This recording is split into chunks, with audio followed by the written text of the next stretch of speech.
Now you're going to see it. And it should be live. All right, let me see.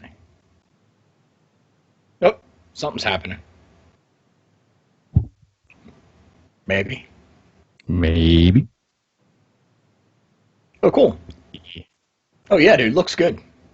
Yep. All right, let me go ahead and pop out chat.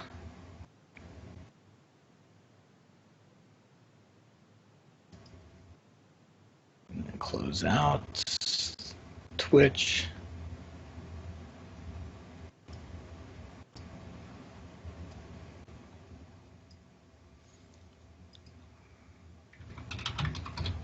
All right, that should be okay now. Show notes up.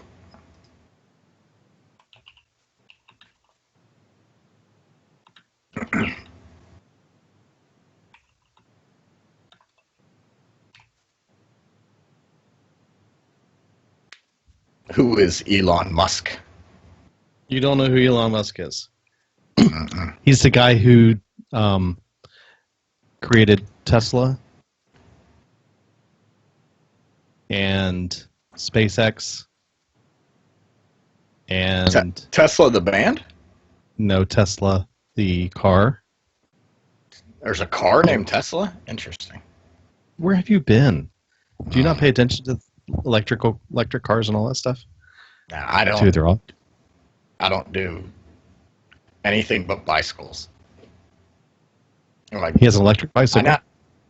I know how to. Yeah, that's cheating. I know how to fix my truck. I know how to fix my wife's car, like when they're not running. But I don't know. Like, maybe I could tell you what they are. I think mine's an F-150 and hers is a Ford Fusion. But I mean, I don't know what my father-in-law has. I don't know what we use on the farm. I don't pay attention. Very funny, Zoroastro. Okay, then let's get it rocking. Let's do it. We got it. Looks like Twitch is working. Show notes are up. I got the slideshow downloaded, so we won't have to do it during recording. And we are ready.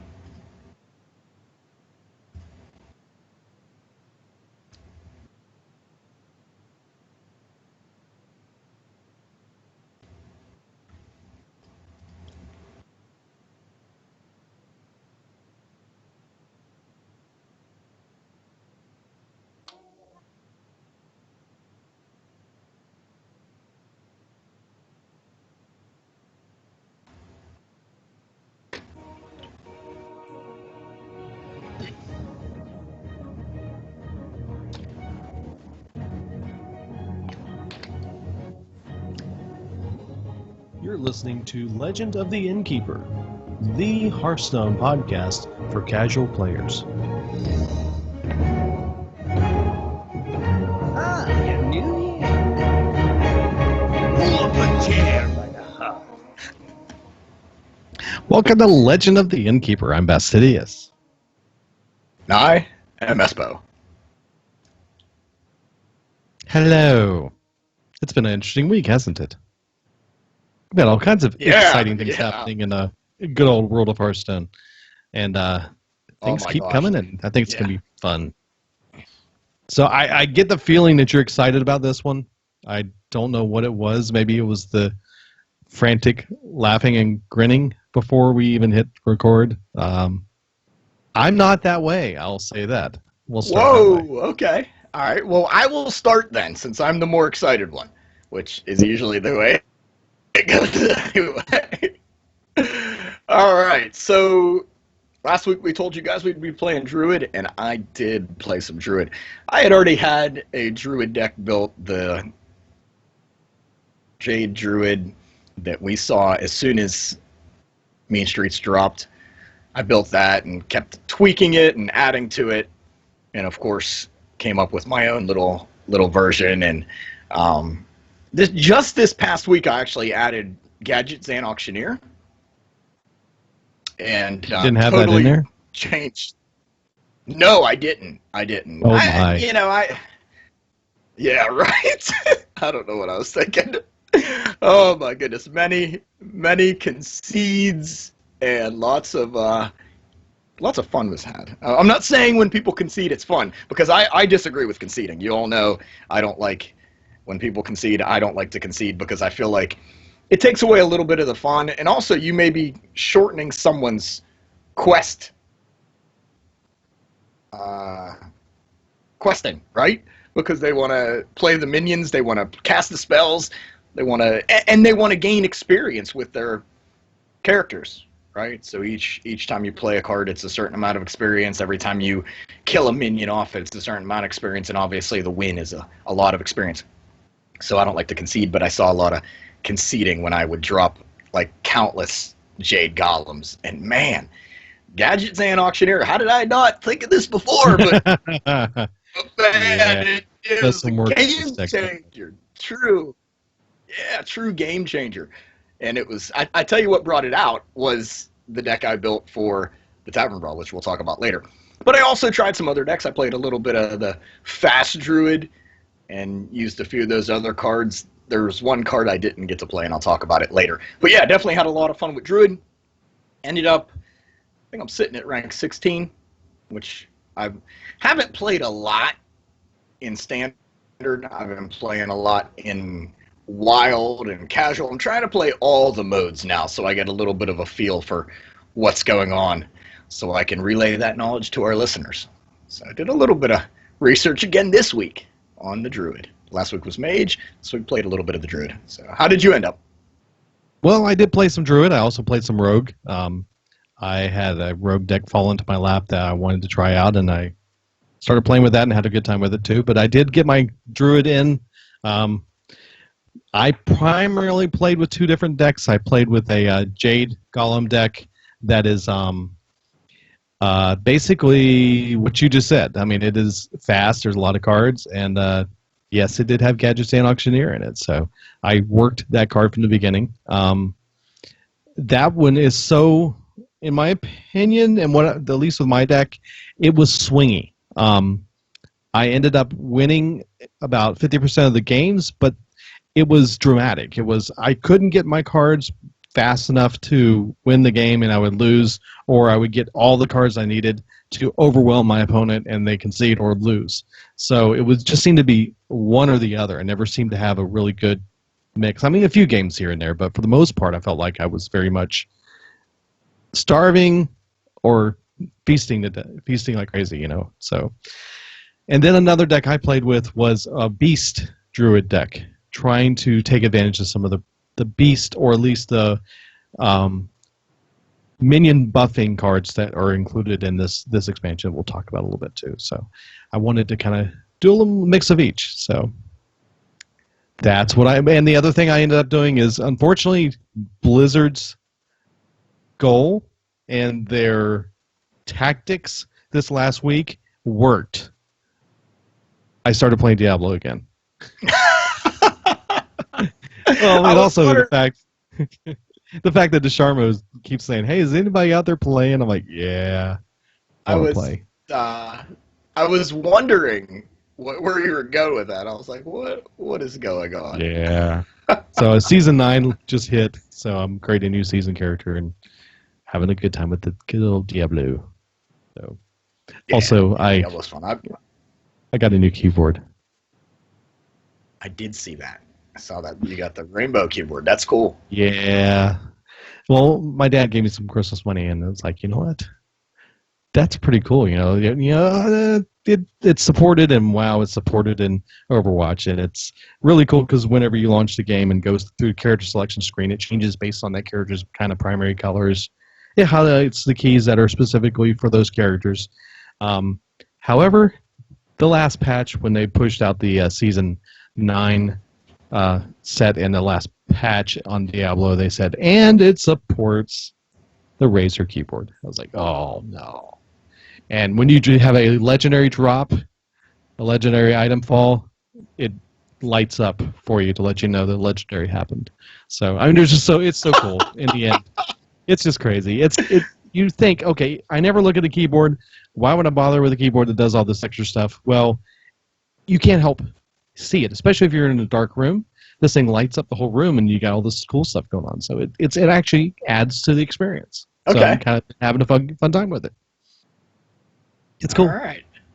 And when I play music, you have a app you can run that it actually does sound bars on the keyboard, and it goes along with the time of the music. Oh, that's cool too. Interesting. First world problems, right?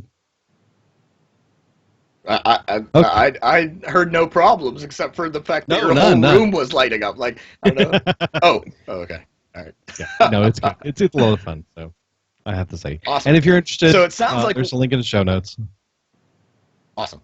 Well, it sounds like we had some fun. What about everybody else in the world of Hearthstone? What did they look for? What did they see this week? Oh, they saw something that a lot of us are going, oh man, I wish I could get on a plane on March 23rd. Yes. We all want to go to the HCT Winter Championship because it's going to be held in the Bahamas. I've never been to the Bahamas. I've actually never been on a boat, like a cruise. I haven't been out of the country. And this would be this would be cool to go do something like this, to go to the championship and watch this in the Bahamas.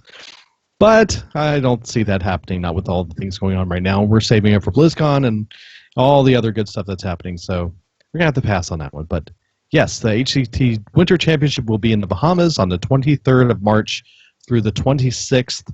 And there's a $250,000 prize pool on that tournament. And It's going to be crazy. So, it's pretty cool. Looking forward to that. This is one of the events that leads up to the championship tournaments at the end of the season. So this is part of that new progress. So going to be lots of names there, lots of people invited or making their way through there. There's going to be an open tournament at the beginning, and then it goes down to bracket tournaments at the end. So we'll see who ends up winning that one. Cool. And then I was surfing the Reddit the other day and came across a little video. Elon Musk had an interview with someone, and they were having a little bit of conversation. And the piece that somebody had posted up there is that he's the guy who's interviewing Elon Musk. And by the way, Elon Musk is the guy who's behind the Tesla auto company and SpaceX rockets and the battery company for home power storage and all this. I mean, he's a crazy guy that has all kinds of neat ideas. But he was asked, what games does he play? And he's like, well, Overwatch is cool, but my kids play Hearthstone. That's what we play around our house. And I was like, that's cool. Elon Musk, I approve. Brilliant man with all these kind of ideas and crazy ideas he's pushing forward, plays Hearthstone. So, all awesome. But that's not all. Ben Brode was busy this week. He's back from his vacation, his paternity leave, and he's put his boots on the ground and starts moving forward, and he's posted on the forum talking about goals behind the standard mode.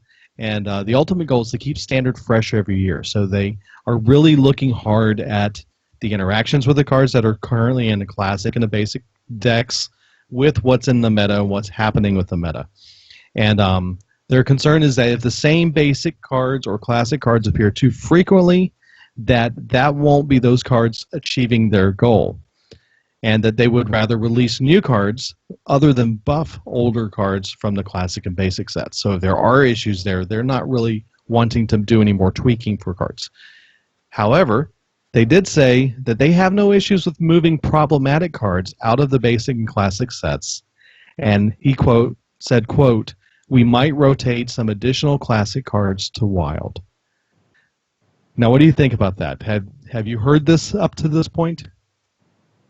I mean, I've heard and I've actually thought about this because after hearing it, obviously I start thinking, well, how would that affect my gameplay? How would that affect new player gameplay? And this past week, it's kind of funny because I thought about it a lot. This past week, I've actually been creating a few new accounts and getting them up to player level 20. I think, is it player level 20 or getting... Yeah, so they add up all your characters, and you have to get to level 20 on those to play the Tavern Brawl. Because what I'm planning on doing is getting a few extra accounts so that people can play the Brawl at these fireside gatherings on these accounts, even though they've never had an account before. And I've talked about this before, how I'm big into getting new players into Hearthstone and not having them sit by themselves and get their account up through the tutorial and everything. So I'm working on that. And so during that, I'm thinking, do I purchase packs? What packs do I purchase? What do I do with gold? What do I try to do, with quests and everything? So what I've been doing is I've been storing up the gold, and I've been trying to get all the free basic packs that I can. That way, no matter when they use this account, they'll have, and my goal is to get all the basic cards. That way they can use the account and not feel like they're not at least getting all the basic cards. So getting each character up to level 10, getting all their class cards unlocked, and then getting all the basic cards unlocked. Of course, legendaries and such, I'm not really worried about that. Just getting up to at least the rare cards. That way they, feel like they're not being held back. They have all the cards that they need. So, but I've been doing that, and of course I've been... No, you're good. Go ahead. I've been thinking about, the new player experience and just this basic card collection. So it's funny that they're talking about it, because that's what I've been working on a lot lately. My iPhone has one account, my iPad has another account, and then of course my laptop has another account. So I have 3 accounts going on top of mine, and then my account's on my PC. So I've been playing a lot of Hearthstone, but it's been on other accounts because I'm trying to get those leveled up. So people that I run into, I could say, hey, here's an account, and you can use it instead of sitting there by yourself and trying to get leveled up while everyone else is having fun. Well, there is, in the conversation that he had, there was a lot of people saying, well, does that mean you're going to pull these cards out, or you don't care about this and you don't care about that? And there seemed to be a lot of animosity towards it, but he kept coming back and saying, this at the beginning of this recently they adjusted some cards. I believe it was a few cards that they adjusted, like 7 or so. And he said that didn't break the game. And those cards are actually still being used in a lot of the decks. It just made things so they weren't being used too much. And he said he doesn't see a problem with, out of the 300 or plus 400 cards that are in these 2 sets, the basic and classic, adjusting a few of those cards by moving them out into the wild and then putting them back in with other cards that they create in the new expansions really won't break the game, so to speak, but it will help balance things out a little bit further. He did follow up with a question to the community, and it was an open question to get all kinds of feedback. He said, do you prefer some evergreen do you prefer... Wow. Start all over. Do you prefer some evergreen cards to be nerfed, rotated to wild, or kept in standard, even if it results in a staler meta? So you got 3 options. Nerf cards, making them different, rotating those cards out of that set of standard into wild, or keep everything as it is and just deal with a staler meta, is what he describes it as. I think they ought to keep them in. You do? Yeah. Do you think it'll be a staler meta if they do? I see that you're asking me a question that doesn't affect me at all. Like, I pay no attention to the popular. Well, I do, just because I do a podcast on it, but I am not worried about a stale meta, because I'm going to have fun either way. New players are going to have fun either way because it's a new game to them. So stale meta means nothing to me, and I think it means nothing to the new player either. True. Because everything's new to them anyway. So to ask me a question about the stale meta, that I'm gonna vote the other way. So okay. Yeah. Well, personally, I would probably go one of 2 directions. I would either say move it to wild, let it be, or keep it as it is and don't worry about it. I wouldn't necessarily like the adjustments on the cards to be nerfed. And because I kind of miss older cards that we lost to Wild, such as good old Dr. Boom. But again, I can go over to Wild and play with that card again. So it's one of those things that just kind of got to be where you're at. And I think, it's hard to say, because like you again said, we are not necessarily participating in the meta other than we occasionally play on ranked ladder. So yes, we occasionally participate in the meta, but for the most part, we're just having fun. We just enjoy what we can do and share with others as much as we can. So I think my answer would be rotate it to Wild. I know I said keep the card, but what I meant was keep it the same. Don't nerf it. Let it rotate to Wild, or I guess they can rotate it early. Is that what this means? So when they say rotate it to Wild, does that mean we're waiting for it to rotate? Or no, I guess we're not, because basic cards don't rotate. That's right. I say basic. I mean classic. So the classic cards. So I guess they're talking about taking those cards and rotating them to Wild. So cards like, let's just say, for example, I don't know, Swipe comes up because we're talking about Druid. Old Swipe is a mentioned. Oh, okay. So that actually did happen, correct? Well, that didn't happen. That's the card that has been talked about as one of them that could be possibly moved. Okay, yeah, that's right, because the Old Murkai can be still played in Standard. Yes. All right, so I guess that's what I agree with. Rotate them to Wild, or I don't know. It's kind of weird to me, like taking away cards. But I mean, I guess they're just taking away from Standard, so it's not a big deal. I mean, like you said, we're still going to be able to play them in Wild, which I go into Wild a lot. So, okay. Well, he also did address the new player experience in another Reddit post. And the interesting piece that came out of this, he revealed that the win rates for new players in casual, not ranked, casual has gone up, while the ranked win rate continues to grow increasingly difficult. He did say that the new player win rates have increased by 15% with the recent changes and the things that they've done in the game to help address some of the new player experience. They also did talk about how new players, when they play the game, they are always matched up with people that are also new with similar deck compositions. So from the very beginning, you start out that way. However, if you've played for a little while and you still don't have a card collection, you start getting thrown into the regular ladder over a period of time. So that's one way they have addressed dealing with people having a brand new to the game and trying to learn with only a limited amount of cards available to them.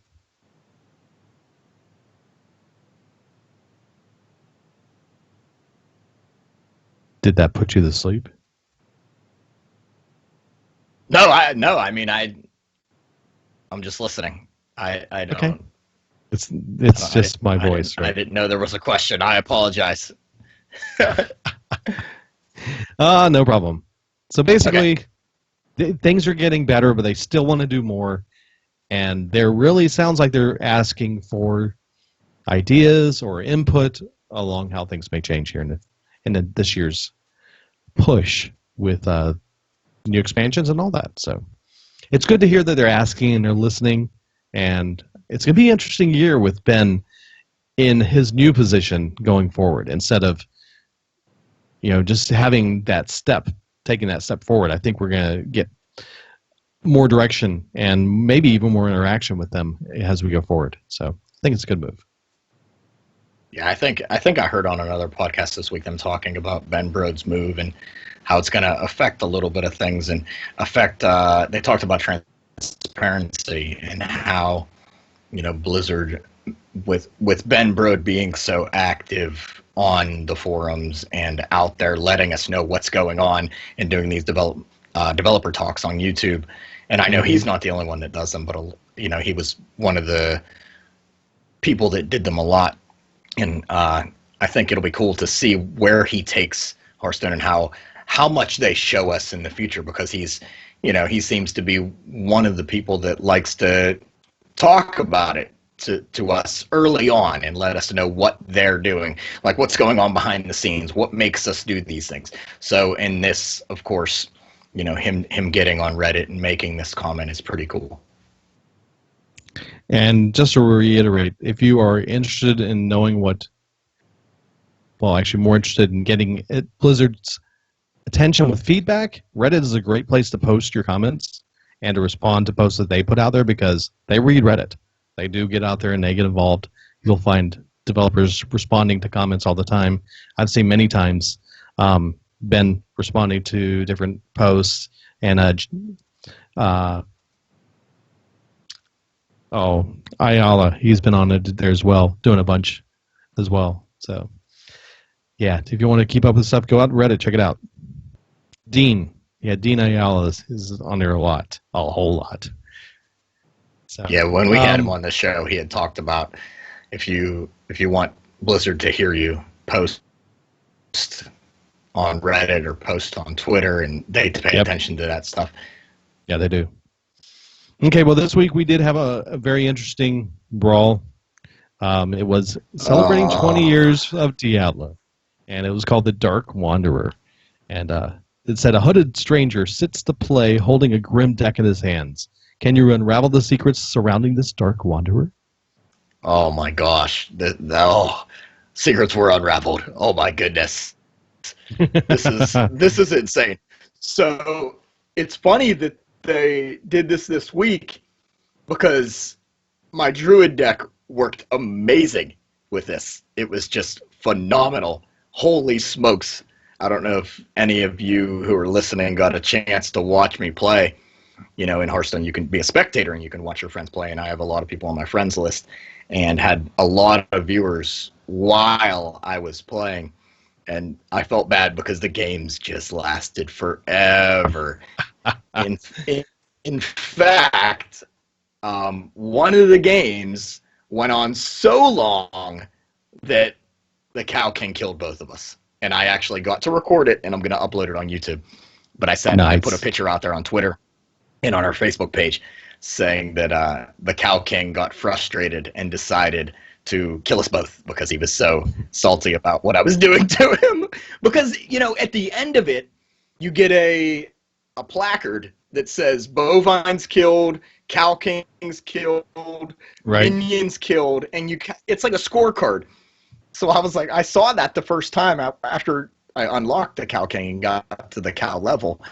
And I was like, oh, interesting. I guess I have a goal then. So my goal was to get over 100 bovines killed, and I didn't achieve it. I did not, because he would kill himself. So he killed both of us. He wouldn't kill himself. Both of us would just explode. So it was kind of disheartening that would happen. But yeah, you want to explain the details of it first, and then we'll go into. Okay, and then I'll explain what I did. So, okay, there are two phases in this battle. Phase one, you face the Dark Wanderer. He immediately pops out 3 secrets on the board when you start the game from a list of about 11 secrets that are available to him. And if you reveal all 3 secrets, then Twisting Nether is played, and the enigmatic portal is opened. And then you move into Phase 2. And Phase 2 is called the Cow King. And the Cow King replaces your opponent, and it's cows all the way up, as Espo was saying. There are cows everywhere. That's pretty much the gist of it. The one thing I will say is, Espo, don't hate me. Don't laugh at me, please. I never made it to the Cow King level. How could you not? Well, okay, I take that back. I tried, but I didn't understand what was going on exactly. I was just playing, mostly playing at work, so I was kind of distracted. No, not at work, but at lunch, in between. And the only tip anybody gave me was, when you play the Cow King, you want to play Sylvanas. I'm like, okay, well, so I put Sylvanas in my deck, and I played Sylvanas thinking, okay, something's going to happen.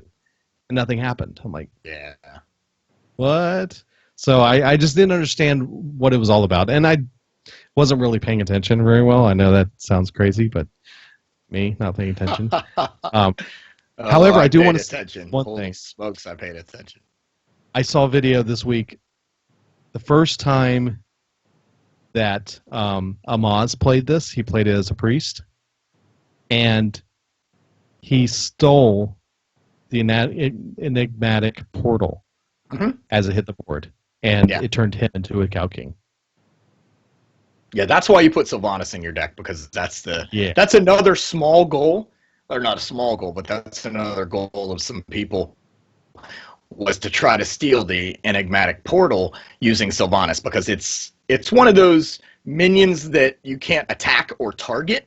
It's just a portal is all it is, and then the next turn, or at the end of their turn, it kills everything and turns him into the Cow King.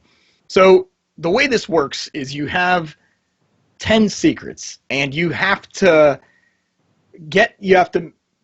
reveal the secrets, as it says in the beginning. It says, can you unravel the secrets surrounding the Dark Wanderer? So the idea is to unravel the secrets, make them disappear somehow, and then he decides to throw down the Twisting Nether, put out the enigmatic portal, and change into the Cow King. The crazy thing is, there are 10 different secrets. So I'll give you an example. So one of the secrets is Visions of Fate. When your opponent takes lethal damage, save them. So you have to go through the whole battle and actually die, take fatal damage, and then the secret's revealed. And the game either goes on and until the other secrets are revealed, or if it's the last secret, he changes into the Cow King. Another secret is when your opponent summons a minion with Battle Cry, summon a mirror image for both players. So all these secrets need to be revealed, and then he changes into the Cow King through the enigmatic portal. Well, so seeing all these secrets, I immediately decided to build myself a hunter deck, because I was like, oh, I'm gonna unravel his secrets first thing. I'm gonna play Flare. So I go in and I type in secrets, and I put all the secret things in my deck, and I'm like, what? Why don't I have Flare? What's going on? Why don't I? What? And then I was like, they don't want it to be easy. If you guys played the Adventure in Naxxramas, there were certain cards that you would try to play, and Kel'Thuzad would come out, and he would say, no, you can't play that card. Alexstrasza. Like when you played Alexstrasza, he would slap it off the board and be like, nope, not going to happen. It would just fizzle. So instead of doing that, making it fizzle, they just decided to take it out of your collection when you're building. Yep. Now, with that said, I was kind of sad because a lot of new players didn't get to see the Cow King, because you did have to build your own deck, and it was a little bit difficult to make all these, to unravel these secrets. Even Vestidius had trouble, and he has almost a full collection. So it is a little bit difficult for newer players, so I was kind of sad to see that newer players didn't get to enjoy what I got to enjoy in this, because, man, did I get to enjoy it. Very, very cool. So I have to say, I did beat him many times. Yeah, the Dark Wanderer. That wasn't a problem. So yeah, the Dark Wanderer is pretty easy to beat, because all he plays, his hero power is to summon a random demon. This random demon is usually the Blood Imp that gives plus health. So it was pretty easy to defeat him. So actually it was kind of difficult to get to the cow level, because you're trying not to defeat him. And I believe a person in our Facebook group, I think it was Hannah, who loves playing Priest. She actually has the Golden Priest, I believe. She used her healing power on him to keep him alive, so she could reveal all the secrets, get to the cow level. So once you get to the cow level, then the real fun begins, because he has basically unlimited cows. His hero power becomes, every time a Hell Bovine is defeated, shuffle it, or draw a card. And of course, Hell Bovines, they say their death rattle, place a copy of this card in your deck. So it's very, very difficult for you to mill him out, because every time, and he only plays 4 different cards. He plays Moo, which is a spell to summon 3 Hellbovines. He plays Stampede, which is also a spell which summons 2 Hellbovines. And then he plays Hellbovines, and he also plays the Hellbovine Champion. And so it's crazy. He just keeps putting cards in his deck. These Hellbovines keep coming out, and it just piles on and on and on. Now, granted, these Hellbovines are only a 2/2 or a 4/4 for the champion, so they're not huge, and it's not that difficult to take them out, considering it's late in the game. You have full mana. If you've built your deck correctly and you have a decent collection, you can manipulate the board pretty good.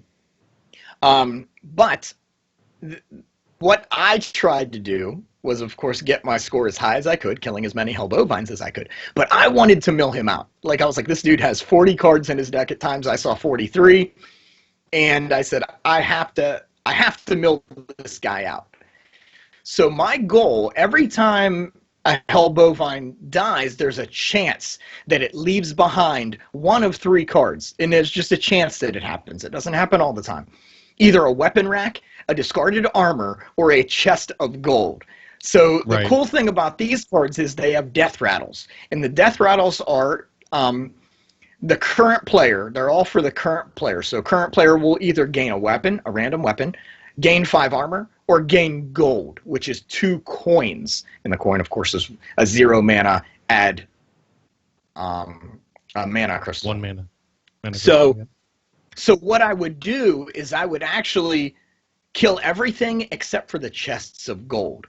Because what my goal was to do was to fill his hands with coins, and then when he would draw a card, it would burn. So yeah, he could get rid of all the coins whenever he wanted, but at the beginning of his turn, if his hand was filled with coins, he would burn his Hellbovines. And of course, burning them doesn't kill them, so I would diminish his deck. So my goal was to mill him out, and I got him down to 3 cards at one point. And that was when he decided enough is enough, and he killed us both. Now, that happened multiple times, but 3 was the most I got him down to. So my goal was twofold. 1, I wanted to see how many Hellbovines I could kill. 2, I wanted to mill him out. I ended up getting, I believe it was 128 minions killed, 69 Hellbovines killed, and of course 1 Cow King killed. And I got him down to 3 cards. I never did get to mill him out. But, man, this was so much fun. I do feel bad for the new player again.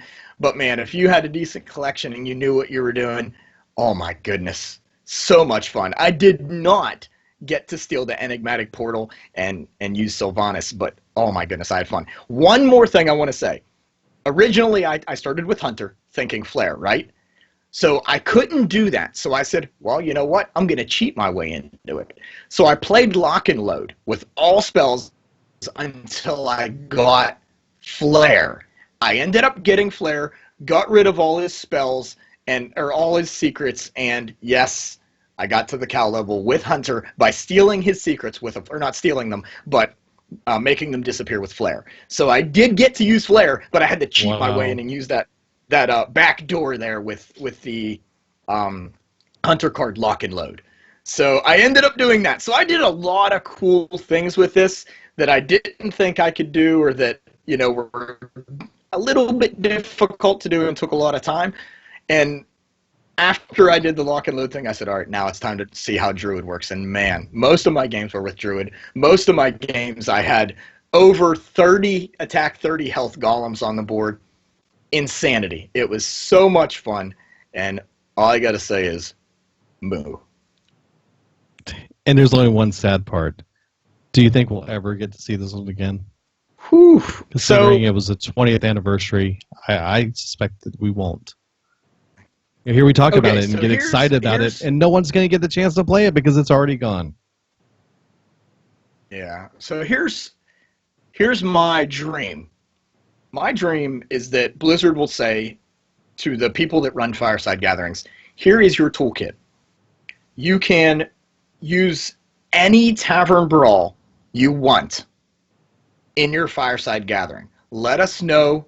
We'll give you a special account, or we'll give you a special way of doing this, and you can play with your Fireside Gathering people, have them connect to a certain server, and all Tavern Brawls are available, and this will be one. So that's my dream, to allow these Fireside Gathering members, to allow these new players to experience these awesome Tavern Brawls based on whatever they're doing for that Fireside Gathering. I think, they do a lot, it seems, for Fireside Gatherings, and I think this would be the ultimate in giving the players what they deserve. I mean, they're already giving us a lot, but man, wouldn't that be awesome to go to a Fireside Gathering and they're like, all right, guys, so this week's Fireside Gathering, we're going to fight the Dark Wanderer. Whoever, gets the most bovines killed, or whoever turns into the Cow King first, wins. It's, man,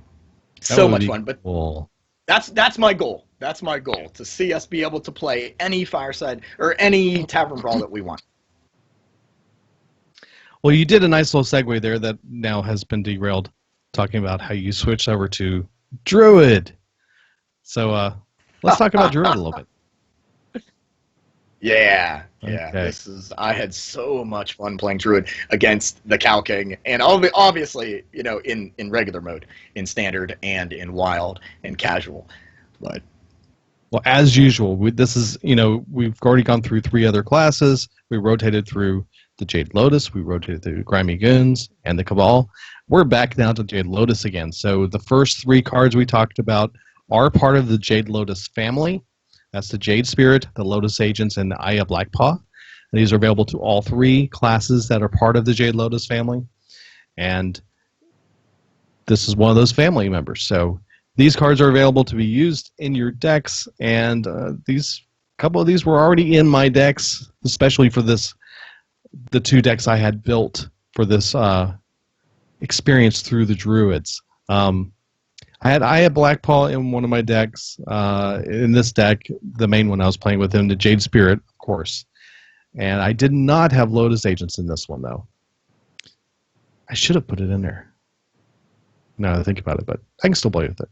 But anyways, yeah, we start with those 3 cards. That's part of this original pack here, this set for this card. So moving on to the actual Druid cards. The very first one we want to talk about is Mark of the Lotus. It's a 1 mana, give your minions +1/+1. This was definitely in my Jade. I used it. Oh, yeah. I mean, come on, it gives your minions +1/+1. This is one I used in most of my Beast Druid deck. I did not have this in my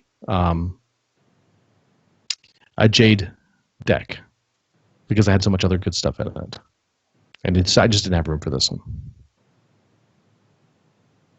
Yeah, I played this in my, I guess, aggro Druid. I called it my fast Druid, where I played a lot of minions. Not really so much of a ramp or a Jade deck, but just getting a lot of minions out and going face and getting all of them on the board and then giving them all +1/+1 just gives you a little bit more of an edge. Definitely use this. Not a lot, because that's not the deck I played a lot of, but I definitely played it maybe a half a dozen times, and it worked pretty good. Cool. Next one we have is the Jade Blossom. It's a 3 mana spell. Summon a Jade Golem, gain an empty mana crystal. Yes, this got some work. One thing you do need to know about this spell, it has a little quirk to it. If you play it after you have 10 mana, you do not get excess mana with this card. You just get the Jade Golem. So it's best to use this before you hit the 10 mana spot, because you don't gain an empty mana crystal for using it. So yeah, I played this quite a bit and had lots of use for it. And later on in the game, like Bastidia said, you don't gain that empty mana crystal because you already have 10 mana crystals, but you pay 3 mana for what I was getting were minions that were 6 attack and 6 health or more. So when I played this later on, it still did its job. 3 mana for a 6/6, 3 mana for a 7/7, 3 mana for an 8/8. I don't see where that's not a problem. Yeah, not a problem at all. Played it a lot. Okay, the next one we have is the Jade Behemoth. This guy, oh, I love this card. 6 mana, 3/6 minion. Taunt, Battle Cry, summon a Jade Golem. If you can get a few Jade Golems out before you play this, it just makes this even more intimidating. Because you're throwing this guy down as a 3/6 minion with Taunt, and then you have a 4/4, 5/5 Jade Golem come along with it. That's a lot of threat on the board that they can't get to. And if it's even later in the game, you get, like you said, the 6/6, 7/7, or 8/8 Jade Golems, then you really are starting to cause some problem for your opponent. Yeah, the taunt is nice because it kind of protects that Jade Golem so you can attack things with it or attack face with it. That's what I like about this. And of course, with the Druid, you're able to ramp up, which means that you're able to gain mana quicker than your opponent. Mm-hmm. So with the base Druid, you have a lot of cards that, and I'm going to go back to basics here for a second.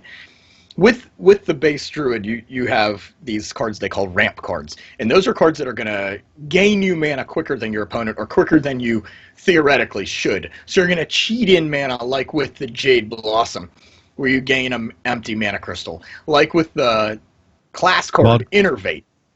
Wild Growth. Or Wild Growth, where you gain these... You gain this mana, so you're able to play this Jade Behemoth earlier than you should in theory. So instead of dropping this on turn 6, you're actually dropping it on turn 4. So you're kind of cheating it in, which is really, really cool because you're not only getting a big 6 health taunt minion, but you're also getting a Jade Golem, which of course adds to that ramp with that minion. So not just mana, but you're ramping up minions. So I love this guy and had a lot of fun with him. And of course, who doesn't like giant jade elephants? No doubt, yeah. This card got a lot of work in my decks, big time. So, okay, then moving on to the next one. We've got the Jade Idol. This card probably gets the most use in these Jade Idol decks and the Jade Golem decks. If you're playing this early in the game, this is a 1-mana spell. It has the option choose one. It's one of those choose cards that the Druid has specifically. Summon a Jade Golem or shuffle 3 copies of this card into your deck. And I don't know about you, but me personally, I recommend if you're playing this early in the game, I pretty much always chose to shuffle 3 copies of this card into your deck so that you have a bunch of these to be able to come down so you can continue ramping up those Jade Golems, because a 1-cost Jade Golem that becomes a 6/6, 7/7, or 8/8 Jade Golem down at the end of the game is completely game-changing. So this card is so awesome. And on top of that, if you have, well, as we already talked about earlier, Gadgetzan Auctioneer on the board, you're just drawing more of these one after another, hopefully, if you have a bunch of these in your deck. And then on top of that, throwing down Fandral, Staghelm. Is it Staghelm? Yeah, Fandral, Staghelm. And what he does allows you to use both. You get both options. You don't have to choose one. You get them both. So you get summon a Jade Golem, and you get to shuffle 3 copies of this card into your deck. What a powerful way to just make your opponent go, oh no, I'm dead. I'm just gonna quit right now. So it's interesting that you choose to shuffle first, because when I play this card, whether it's turn 1 or turn 2, I always choose the first Jade Idol I play, I always choose the 1/1. That way, the next time I get a Jade Idol, it'll be the 2/2. And then the second Jade Idol I play, I always shuffle it into my deck, because obviously you're going to have 2 Jade Idol cards in your deck. I don't know why you would play one of these, unless you're playing a singleton deck. Then, you know, you only have one. But my first Jade Idol I play, I always go 1/1, and then the second one, I always shuffle it into my deck. That way I can, you know, later on draw into those. I just like getting that early 1/1 out there. That way the next time I summon a Jade Golem, it's a 2/2, and of course then 3/3, 4/4. Just get that snowball going. So I kind of see where you're going with this. You want to draw more Jade Idols early, but in the way I play, I would honestly rather draw my other cards first, and then later on when I have less of a deck, I want to draw into those Jade Idols to start ramping up. So I don't really want to see a lot of these early on. I kind of want to see them later. I don't know. Maybe that's just my style. No, and it makes sense, and I totally get that. Maybe that's why I was having the big swings in that, is that I didn't have that ramping minion started off in the snowball, so to speak. That in the mid game, when I should have a 2/2, 3/3, 4/4, I was coming up with 1/1s, 2/2, and 3/3s. Where if I just throw this out there the first time, like you said, that makes some perfect sense. I mean, so you play the first copy, and the second copy you put back in there to start creating multiples of it. And I would just rather draw into this later on. But that first one is, so in the decks that I created, my 1-drop minions were non-existent. So this was my 1-drop minion. This would be my 1/1 on turn 1. And it worked because the next time I played a summon a Jade Golem card, it would be a 2/2. So it wouldn't be another 1/1. It would be a 2/2. So that's just the way I differently and see how it works. And that might help you out a little bit. That way you don't feel like later on, you're drawing into this and then, oh, okay, I get a 1/1. So, yep. And it'll give you that early game minion too that they, I don't know, have to deal with, or that you can use to deal damage to a minion. So. Yep. Okay, the next one is Vermin Sensei. Probably the best golden card art animation in the game, by the way. I don't know if you've seen this. Oh, I have. This is so cool. This is a 5-mana, 4/5 minion with a battle cry. Give a friendly beast 2/2/2/2.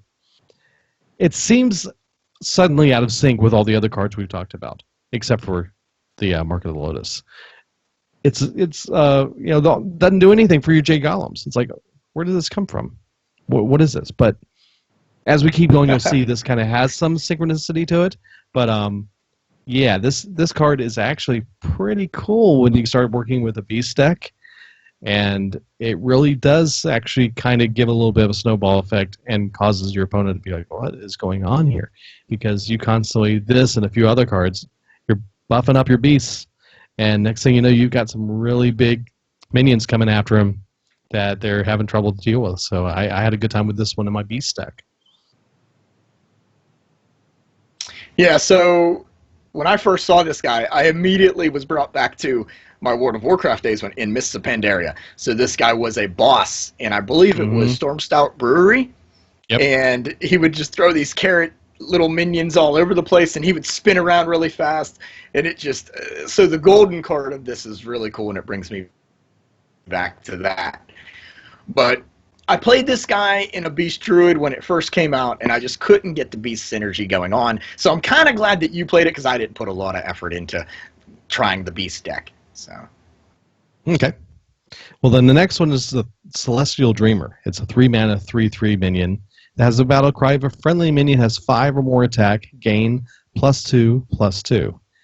And I think early on what we were realizing with this card is if you are using this in a deck that has some of the other cards that buff the cards that are in your deck itself or in your hand, that when you play this card on the board, it most likely will have 5 attack already, and it gains +2/+2 on top of that. So you can combine that with that ability. So, or was that a different card I was thinking of in the Warrior? So it'd be very difficult for you to get Goons cards with this card because they're two different families. Yeah, there was another card very similar to this that... I mean, it's possible you could steal some cards somehow and get this card. And Never mind, just disregard everything I said. In your hand.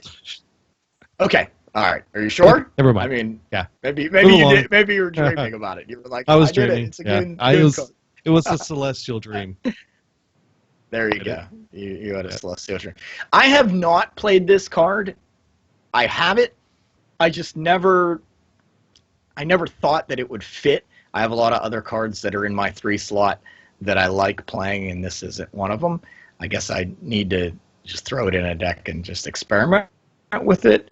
But unfortunately, fun trumps experimentation right now.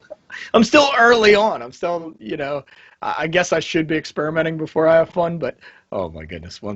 This past week has just been crazy with the Tavern Brawl, though. That took up a lot of my time. Yeah. Well, this is one card I didn't play with either, so it wasn't in any of my decks. Okay. All right. Okay. Then the last batch we have is the Lunar Visions, a 5-mana spell. Draw 2 cards. Minions drawn cost 2 less. So with this card, a lot of people I'm hearing compare this to Nourish, which is a Druid card that gives you 3 cards or allows you to have 2 mana crystals. Yeah, gain 2 mana crystals. And when you combine this card, though, with that card, if you combine it with Fandral, it's really awesome because you get 3 new cards and you also get 2 mana crystals. But this one, the word is that people are using this in their Jade Golem decks because it actually helps speed up the whole Jade Golem process. Because if you've got cards, they're Jade Golem cards coming in your hands and they cost 2 less, oh my goodness. I mean, just think about the one we just looked at a minute ago, the Jade Behemoth. If you got that guy instead of 6 costs, it's only 4, and you've ramped up, it's just so much sooner you can play these cards up front. So it can be very powerful. Yeah. So a lot of times what I saw with Lunar Visions, obviously it's drawing 2 cards automatically. I'm glad this isn't a choice card. If it was a choice card, it would not be playable. Right. I love this card because you draw 2 cards no matter what, which is never a bad thing, right? 5 mana is a little steep for 2 cards, but if you do hit a minion, it's almost busted. So I would hit Gadgetzan Auctioneer with this, which normally you have to wait until mid-game to late game to play Gadgetzan Auctioneer because you ultimately want to drop that 6-drop Gadgetzan Auctioneer and play spells immediately. That way you get that immediate draw because Gadgetzan Auctioneer in this deck or in any deck is kind of like a KOS. It's a kill on sight. So as soon as you drop that Gadgetzan Auctioneer, your opponent's goal for the next turn is to get it off the board as quick as they can, unless they have lethal. So having this hit Gadgetzan Auctioneer and hitting it and making it 4 mana instead of 6 is something that I always had fun with because when that would hit, I'd be like, oh yeah, my next turn is going to be awesome because then that's just more Jade Idols I can shuffle into my deck, and that's exactly what happened. I had so much fun with Lunar Visions, really enjoyed it. I only run 1 in my deck now. Running 2 is just a little bit too clunky, but oh my goodness, so much fun. I like Lunar Visions a lot. I play it a lot. I'm going to have to throw one of this into my Jade Golem deck because I don't actually have it in my deck. I should, though. Yeah, I only play 1, so... But man, it's a lot of fun because when it does hit a minion, it's like, oh man, my next turn's going to be awesome. Mm-hmm. Okay, then the next one we have is a 3-mana Pilfered Power. Gain an empty mana crystal for each friendly minion. And there's one thing to note about this card is this one does give you excess mana. So if you happen to have 10 mana already and you use this, every minion you have on the board gives you an extra mana crystal, but in this case would give you excess mana, which allows you to draw in a new card. So it's a card draw if you really get over that point. But it only gives you 1 excess mana. It doesn't give you an excess mana card for each minion. Ah, okay. I believe. I didn't. I believe. At least when I played it, I thought it only gave me 1 excess mana, which is the 0 cost draw a card. Draw a card, yep. So I have not played with this one, but I did read of somebody's turn. Oh my goodness. This one guy did this. Turn 1, he played the coin and played Wild Growth. Turn 2, played Innervate, 2 Living Roots, and then played Pilfered Power. Yeah. Which they gave him 4 minions on the board. So he gained an empty mana crystal for all 4 minions. So on turn 2, sitting with, on his next turn, 7 mana, ready to go. That's power. Pilfered Power. So yeah, what the game that I play one of these in my deck. Again, I don't want to see two of these in my hand. But the idea is just like that guy played it. You play Living Roots on turn 1, then you coin out this on turn 2 if they survive, and you get just crazy ramp. And crazy ramp is crazy. It's awesome. I had so many games where it was 8 or 9 mana for me, and the other dude's sitting at like 4 or 5 mana. Just awesome. And then you just play. The only problem is when you don't run into your Gadgetzan Auctioneer, because with all that mana, sometimes you'll overextend and play your hand, and then you're drawing 1 card a turn, not getting your Gadgetzan or any other draw, and it's like, I just played all my cards because I had all this mana. Now I'm empty-handed and I'm top decking. So, and when I say top decking, that means playing cards right off the top of my deck instead of having a handful of cards to play from. Okay, then the last card in here is a legendary. This is one I actually did pick out of my pack openings originally. It's 10 mana, 7/7, Kun the Forgotten King. He's a choose 1 card, gain 10 armor, or refresh your mana crystals. And I will tell you, this is super fun when you combo him with Aviana, and then throw down Yogg-Saron. Or, no, it wasn't Yogg, it was Cthulhu. Yeah? Oh yeah, Cthulhu, Aviana, and Kun the Forgotten King was an awesome deck. It's called, gotcha. My deck was Kun Cthulhu. Interesting. It was an awesome deck. Yeah, you could do like 50 points of damage in a single turn easily. It was a lot of fun.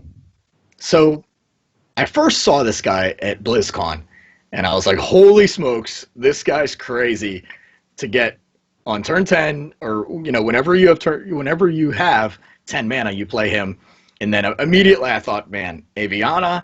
So you play him, refresh all your mana, play Aviana, and then play all the big minions from your hand, like Alexstrasza, like Malygos, and then of course have excess mana, and then you have more mana after that to play all your spells and do some serious damage. Oh my goodness, just so much fun. I don't have this guy, so what I did was I was told that I need to do a little preparation and a little bit of research on the cards before I talk about them. So I thought, I don't have this guy, so what am I going to do? So there's this great tool out there called YouTube. And I typed in Kun the Forgotten King into YouTube, and oh my goodness, I saw some awesome stuff with one of my favorite cards, Faceless Manipulator. So play Cthulhu, then play Aviana, Alexstrasza, the other guy, then play Malygos, Faceless your Malygos, and then Starfall for 15 damage to the other dude's face. Because obviously 15 is what Alexstrasza turns them into. So I was like, whoa, that's a combo, and that's the real deal. So that's how you do it. So, but I didn't see the Cthulhu thing. That's kind of cool. So, oh yeah, I'm guessing so you're the only one, dude. You did it. You no, it's out there. So it's like we said, Kun and Forgotten King. You've got Aviana. You've got Cthulhu, and then you have 2. The pandas. The put it back in your hands cards. The Brewmasters? Oh, yeah, Brewmasters. Yeah, 2 Brewmasters. So you play Kun, you play Aviana, you play Cthulhu, you put Cthulhu back in your hand, play Cthulhu, put Cthulhu back in your hand, play him again. And it just goes nuts. So it's not Kun Cthulhu, it's Kun Cthulhu. Correct. Okay, there you go. Because earlier you said Kun, and I was like, why would you play Kun twice? I mean, it's cool that you're playing Kun twice because you get all the mana, but I was wondering how you got 50 damage, but you're playing Cthulhu twice. There you go. Now that's interesting. Yeah. I'm gonna have to do a little search on the YouTube and watch that. You said other people were doing this too? Yeah, that actually, I got the deck from somewhere, and I believe I posted this one on our YouTube channel, so Oh, I have to go look at it then. Yes, Awesome. you do. Yes, you do. Very cool. But yeah, so Kuhn, I wish I had him. I don't. And he might be one of the cards I decide to, because, man, so much fun could be had with him. Obviously, best it is having that fun and me not. So I'm jealous. Oh, it was fun. Okay, well, that wraps it up for the Druids. I mean, there's some fun stuff in this deck. I mean, the Druid Jade, the Jade Golem decks are actually a blast. And I would highly recommend them. They're fun. I mean, you can get giddy playing that. So, highly recommend it if you want to play with one. And the one that they build that's part of your recipes is a good deck. It was fun. It's a really good one. So, yeah, Blizzard has new deck recipes. If we haven't mentioned this before, Blizzard has new deck recipes for the Gadgetzan cards, and the Jade Druid is one of them. So, and if you're wanting to get in chat, just did say Disguised Toast was the one who played it. He's the one that created it. That's the one because he had it on his stream the first day I was at work watching his stream because I couldn't open any packs from work. And I was excited, wanted to watch what's something going on. And so I opened up his chat and he was goofing around and came across that deck and just created it. And I was like, oh my goodness, I got to play that deck. And so I wrote down all the cards and went home and built the deck. And I had to tweak it a little bit because I was missing one or two of his cards. But, oh, it was so fun. It was so fun. That's when I talked to Toast at Blizzard or at BlizzCon, we didn't talk about the Cthulhu deck. We talked about the Aviana deck because I was telling Matt Place and him, I said, dude, the only card I see right now that is super, super busted is Kuhn, and it's going to be insane. And I talked about the Aviana combo, and Toast and I were going back and forth about that. And actually, Matt Place and I were going back and forth about it too. So, but yeah, we didn't talk about the Cthulhu thing, so that must have came a little bit later. But that sounds awesome. Like playing that and then playing Cthulhu twice, like that's pretty cool. But I was going to say, the deck in our show notes. Awesome. I was going to say, so I know I don't do hints and tips often, but if you guys want to play with Cthulhu, if you want to play with any of these Mean Streets cards, something that I forgot about that I actually did this week was re-rolling quests for more gold. Please make sure you're re-rolling those quests for more gold, because there are quests out there that are worth more than 40 gold, and they don't take winning. So the 40 gold quests are usually you have to win 3 games. There are quests that are 50 and more, all the way up to 100, that you don't even have to win. You just play cards and you get gold. So re-roll those 40 gold quests, kids, if you want to gain more gold each day.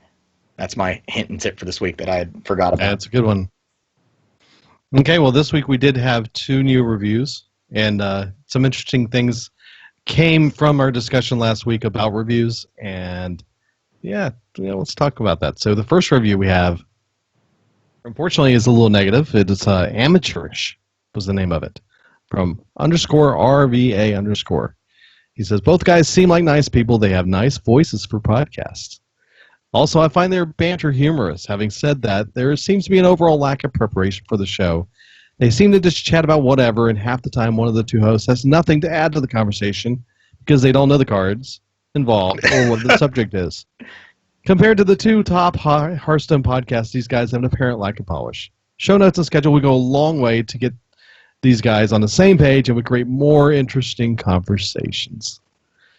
And then that's followed up by another review that says, from Joey SS00 says, last 2 reviews were woefully inaccurate or incorrect and misinformed. These 2 podcasters work hard and prepare for the game they love. They're casual podcasters, so please do not expect them to be or act like legend or professional players. I love this podcast and will continue to listen to them. My only hope is they never stop making podcasts. Well, I want to give a big thank you to both these guys because obviously iTunes reviews are good, even if they are 1 star. And we do our best to prepare. Obviously, we are not.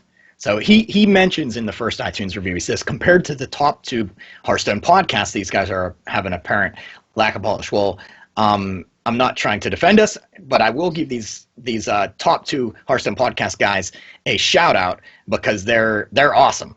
So right now, if you're looking at iTunes, the top podcast is The Angry Chicken. Angry Chicken.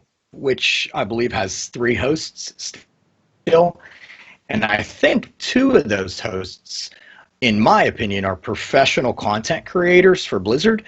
They don't work for Blizzard, but they play Blizzard games and they create content, in my opinion, professionally for these games. And it's your full-time job. Maybe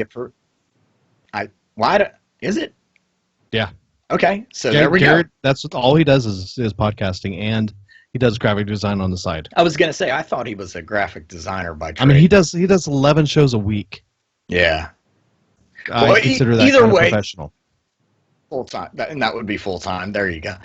So, yeah, and a shout-out to them. They do an amazing job. They put a well-polished show out every week, sometimes 3 times a week, when they're doing some crazy stuff.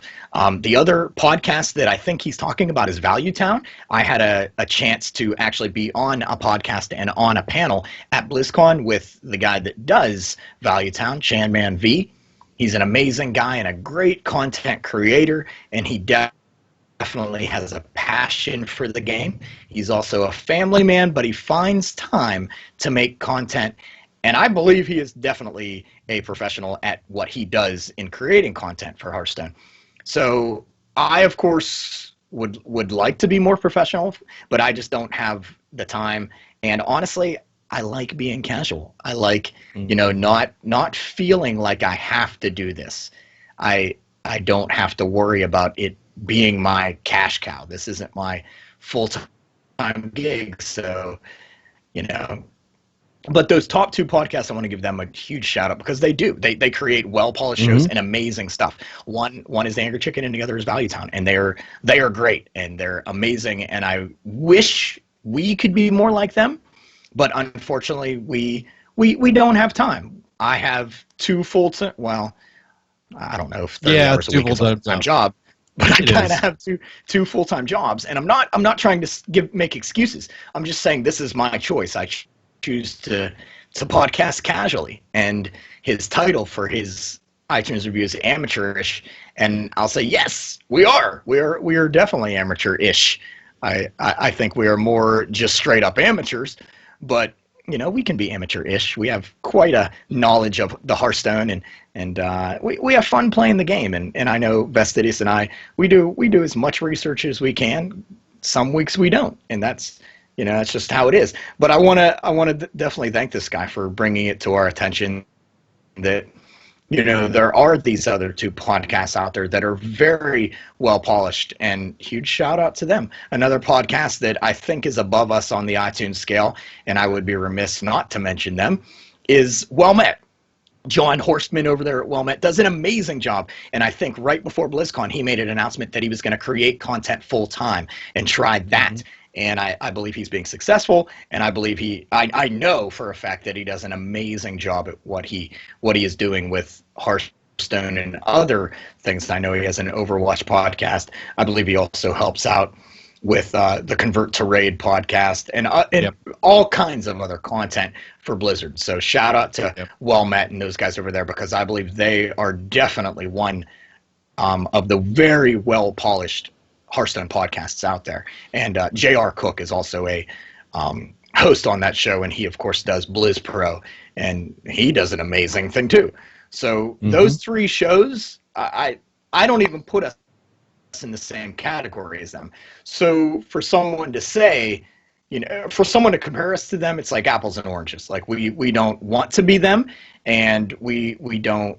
Granted, we want to do our best, but we're not them, and nor do we want to be them. We want to be the casual podcast. We want to be the podcast that you listen to when you kind of just want to hear the news and hear how people are having fun in the game, and don't feel like you're not you're out of touch with the hosts. And I'm not saying that everyone's out of touch with those 3 podcasts, because they're great podcasts and everybody can definitely gain from listening to them. I'm just saying that we're more casual, and that's our audience, the casual player. So I'm going to get off my soapbox now. Oh, and I would be. Can I say something? I don't agree with you. Okay, go ahead. I think well, this is me personally because I'm technically minded and I am very, very concerned about the quality. And so I work really hard on that. And it doesn't always work, it always fights me, especially the internet. Our internet stinks. And because of that, it's so difficult at times to get a good crisp sound at times. So, it's a challenge. So I think we do an exceptional job being the best we can for where we're at. And so until that changes and we're able to get better internet and a lot of other things happen, we do what we can. But at the same time, we do a fantastic job. Don't you undercut us. We do a great job. We do have the quality that matches up with some of these guys. So just okay. Yeah. Anyways, no, we have I agree with you on that point. There's more. Go ahead. I'll get off my soapbox. Yeah. I wanted to give Joey a shout out too. I felt like I didn't talk about her, so thank you, Joey. Well, here's the thing. We had some of our listeners get out their bats for us and come after the spider monkeys and say, "Hey, back off." So we got some we did. roosters. That's right. We have Neb Canuck wrote in an email to us and said, "Hey guys, I just finished listening to last week's episode on Mage, and when I heard the negative review, I figured I'd write in and share my thoughts. I've been a casual player of Hearthstone since the spring. I'm an avid podcast listener. I tried to find a decent Hearthstone podcast for a while, but most of the time they move through cards, synergies, decks, player names so quickly that I couldn't follow the conversation easily.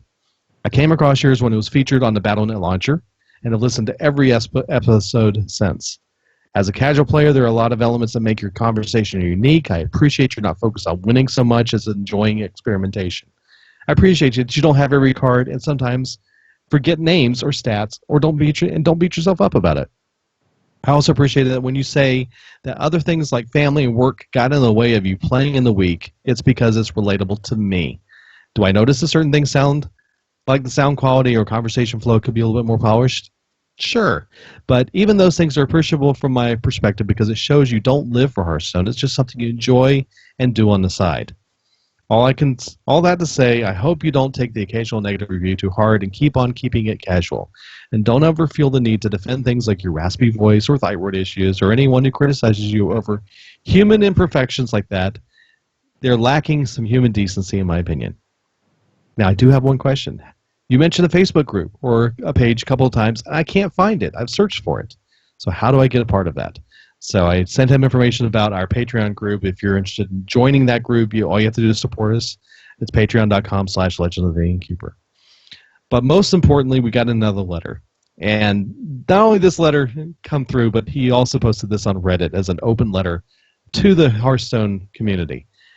And he says, this is an open letter from a passionate LOTI fan in response to the poor reviews on iTunes.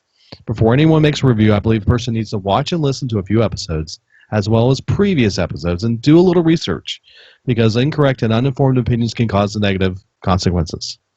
I understand one of the concerns is the audio. The other is that is a legitimate concern. It's recently become an issue, and if you listen, they tell you that they have a problem that they explained, and they're in the process of working on that. Espo lives in the boonies and has poor internet. Not a choice of his, but for some reason, the quality has worsened over the past few weeks. But if you go back and listen to previous podcasts, you'll notice that the audio was considerably clearer. This is something that they said time and again they're addressing and will continue to address. Espo's a teacher, works 2 jobs, talks all day, and despite that comes home, does a podcast he loves about a game he loves, and with all that said, his voice and laugh are fine. I have no idea how his voice is cringeworthy. Maybe Fan Drescher, but even then. And then they claim the LOTI has no preparation is downright incorrect. Espo played a deck 30 times that he didn't really know or understand just for the show to provide insight in his opinion. Fastidious also made and built a deck for the same reasons. With Espo working 2 jobs, I don't even know how he finds time to play for himself, and let alone for the show.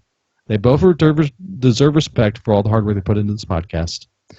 And there is an implication they have no show notes.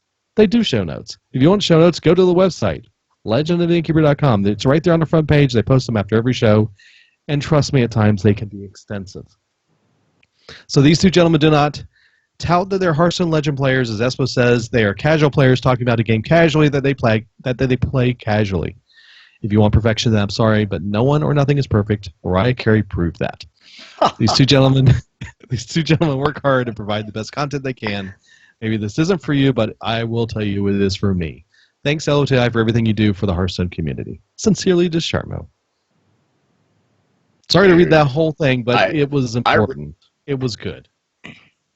It's very important because after last week, so I'll give you a little thing. I know I'm not going to talk a lot. So right before the show, I gargled with almost boiling hot salt water, thinking that it would soothe my throat. I actually did a little bit of research on raspy throats and raspy voices and tried to do some exercises to change my voice a little bit. Of course, a lot of bourbon and that kind of whiskey was involved. I didn't practice it, but a lot of people were saying that, and I'm like, oh, I'm not gonna get drunk before the podcast.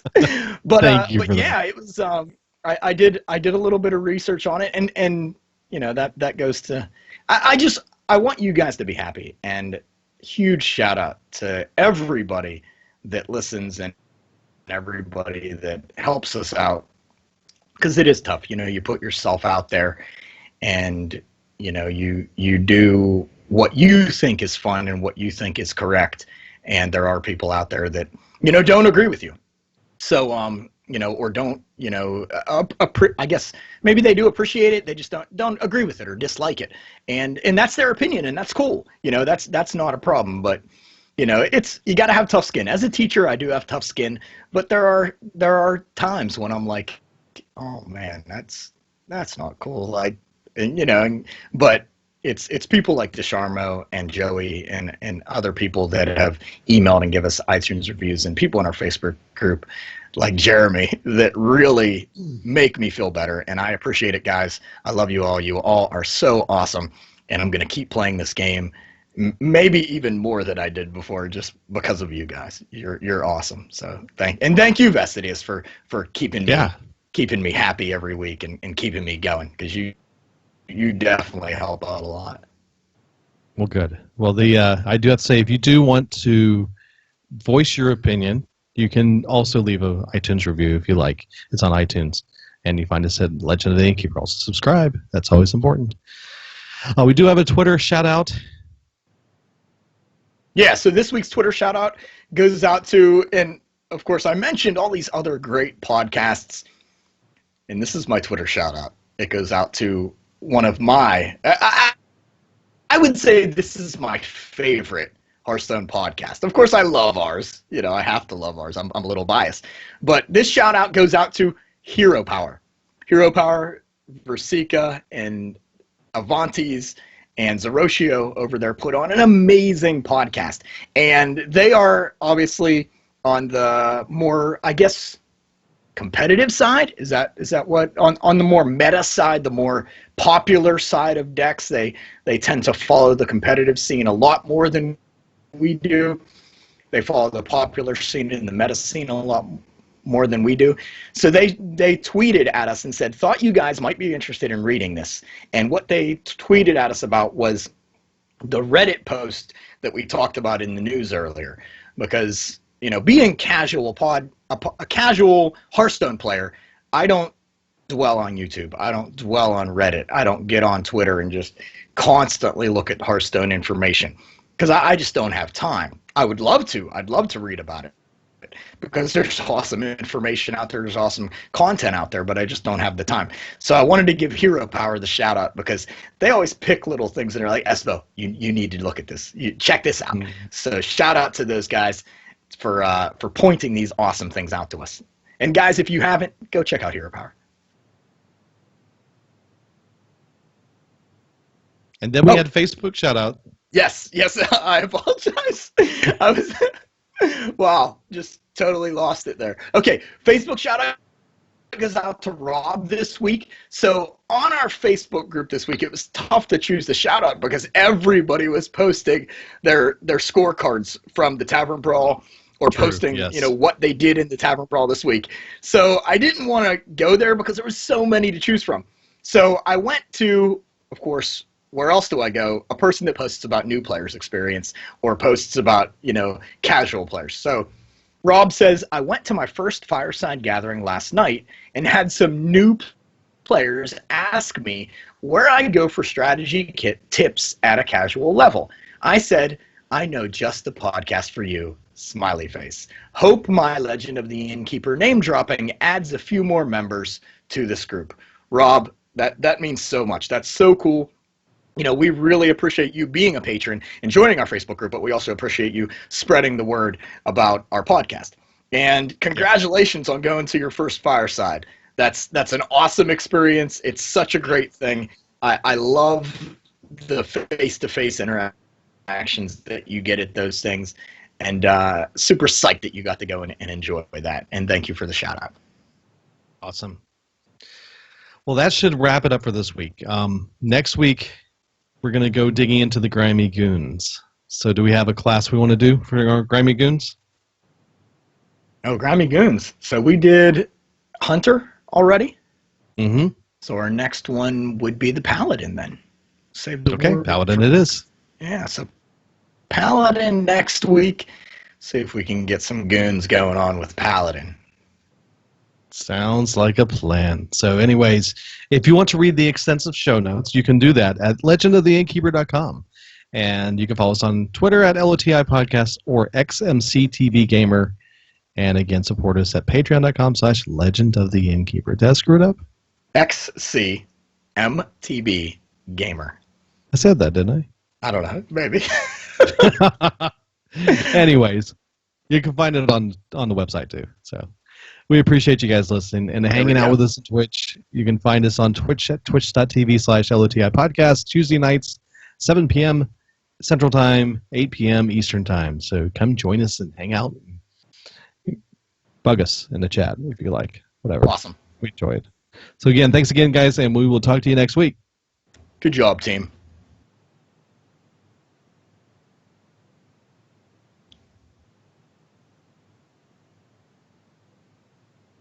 Cool. All right, I will be right back. I'll be Okay. right back. Did we get Zencaster? Okay, we're good. Yeah, All right, Zencaster is doing its thing. No. Is it done? All audio uploaded. Great. All right, I will BRB. I have been needing to. Okay, gotcha. Yeah, Gotcha. I'll be right back. All that boiling water and gargling. I guess he swallowed too much.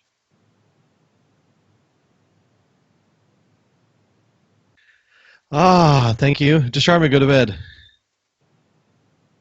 We appreciate your support and email and posts. Definitely. Yeah, I was looking at this with those at the end of the show going, maybe we should get through the Druid cards fairly quickly because we might talk about that a little while. And then next thing you know, we get to the end of the show. I'm like, oh my goodness, it's already an hour. We haven't got there. And Espo's just going to talk and talk and talk and talk. Sure enough, guess what? Espo talks and talks. I was like, okay, about to give him the cut it off sign because, man. But anyways, it was fun.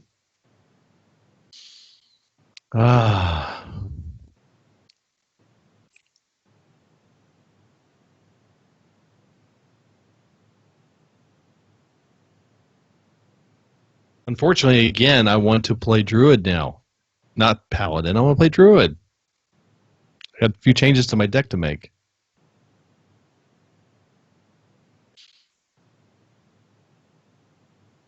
I was just saying, now, of course, I want to play Druid again. You're muted. All right, yeah, I'm back. And thank you to everybody that hung out. Oh my goodness, DeSharmo, you are awesome, dude. You don't even know the past 2 weeks for me in the world of social media have been just an emotional roller coaster surrounding this podcast. It has been, and for Best it is too. It's been really, really, really tough for us, and we thank guys like you and everyone else in our Facebook group for supporting us because I don't know. I don't know. I just had a really, really tough 2 weeks with a lot of messages coming in privately to me about stuff. Oh my goodness. I don't want to talk about it because it's in the past, and I'm moving forward and being positive. And I'm just going to keep doing what I do. That's right. I'm not going to let people bully me or tell me that I'm doing it wrong and try to change the way I do things. So, yeah. You know, they can do their own podcast if that's the case. Yeah, about whatever they want to do it on, because some of it's definitely not about our stuff, which confuses me. But anyway, yeah, I'm here, which is a big thing. It was it was tough, man. Yeah, I know. It was tough, dude. But I know how many people have fun with this game, and I have so much fun with this game, and I'm not going to let just a couple people ruin it, because I really, really enjoy doing this, man. I enjoy talking to people about it. I enjoy all of So thanks, guys. I'm trying to find that one I did. I thought I put the video up there. Looking at it now to see if it's there. Oh yeah, there's so many videos up there that I have to make live. Yeah. So I crafted Coon. But yeah, the video's there. It's called I Crafted Coon the Forgotten King. And cool. Here it is in the chat. Nice. That's when I got to play around with that card. That combo. Versus Jaina. So believe it or not, dude, I only beat the Cow King once. Well, that's better than me. I never even saw him. Well, he died a lot. He died a lot of times. Like every time I played him, he died. But only one time was it where I was still alive at that time. It was crazy. I don't know if they put something in there where after so many turns. Did you see Bonnie say that we have Hearthstone Winter Playoff in Knoxville? Oh my gosh! No, I'm guessing he said the same thing you just said, but I want to go back and see where I missed it. Because there was a time during the podcast, basically almost the whole thing, where I kind of tried to not pay attention. Ancient of Lore. Yeah. Speaking of Firesides, Winter Playoffs in Knoxville, February 17th to 19th. You have to do that. Okay. Yep, I see it. All right, awesome. Yeah, I'll have to February 17th through the 19th. I might be in Florida. I'm going to be in Oregon. I'll have to see. I'll have to talk to the wife and see. But I definitely appreciate it. And you guys know if I'm available, I will be there. I love hanging out with you guys. The Hero Power Crew. Those guys are awesome. Yep, only 5 hour drive away from me. Yeah, that weekend I'll be in Oregon. Yeah, I'm not sure. I don't know. The point is, why am I going to Oregon? Oh, was I supposed to ask that? Why are you going to Oregon? Sorry. Because somebody's getting married. Oh, okay, yeah, your daughter's getting married. Congrats, dude. That's right. You will be a father-in-law. A father-in-law. To some dude named Jeremy that I don't know. That's the ongoing joke. Who's Jeremy? That's right. Ah, yes. Look at that. So the 18th. We're going to have to have a birthday party. I'll have to see. Like I said, I might be in Daytona, or I might be on my way back from Daytona. I'm not sure. Okay. Awesome. Well, I think that's about it for tonight. Yeah, dude, we did. Out. Yes, thank you. Now I get to go edit. Yep, I get to go play some Hearthstone and get ready for school tomorrow because I've been off the past 2 days. I think I'm going to play a little D3 before or just after I do the edit. So what's going on in Diablo for the 20th anniversary? I heard they're going back to their roots or something.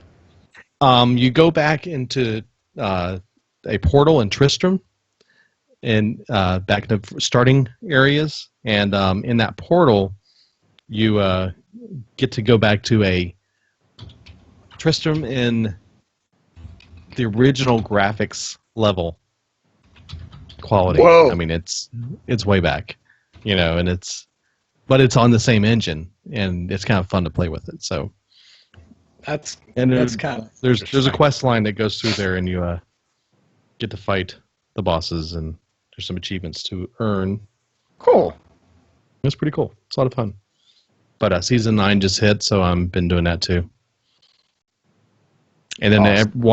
I'm watching Desharmo's achievements as he beats everybody and destroys greater rifts, and here I am, almost level 40, and With, he's rifting like crazy. Like that time Rez and I were monk wizarding it and going up and running. Yeah. Man, we were running greater rifts like every night. We'd be like 2 or 3 greater rifts higher, and we never caught up to Maddie, but man, Rez and I were duoing it. Like it was. I think we were well into the teens, I believe. Maybe even higher. I had a lot of fun because I was playing with the Crusader, and Okay. I had a pair of pants. They were the noxious pants, or something like that. And essentially, they put out a vile stench around me that did like 5,000 damage per second. And I mean, literally, could stand in the middle of a group of mobs, and they would just fall all around me. I mean, and I just stand there like this, like, go ahead, hit me. Oh, And it was so much fun. Speaking of So vile I stench, want that ability. So I Speaking want of that on vile my stench. seasonal character. But go ahead, yeah. I have to. Okay. So that was on. Okay, I got you. That was on my character from last season. I got I ended up getting those pants. It's like, I want those for this season, so I'm gonna see if I can get them. So I told my sister I wanted a candle warmer for my office, right? But I didn't want the regular ceramic candle warmer. So she was like, "Oh, I'll find you one." So she got me. You got to see this, dude. This thing is, it's awesome. It is off the hook. So let me try not, because I have it on right now, so I don't want to spill it. So watch Or me burn yourself. pour hot wax all over the place. So I don't know if you can Dude, see. that's cool. Oh, yes. So I on the top Dragon head.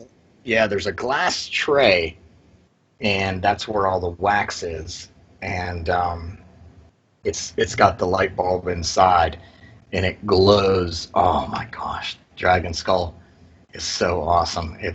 That's cool. Yeah, right. And then of course I use cinnamon, so it's the red, so it looks like blood. Oh, yeah, That's awesome. Yeah. So shout out to my sister. She knows me so well. That's cool. Super cool. But anyway, yeah. So I'm gonna Okay. get off here. But Twitch, thank you so much. I appreciate it. Yeah. So awesome. Okay. Hold on a second.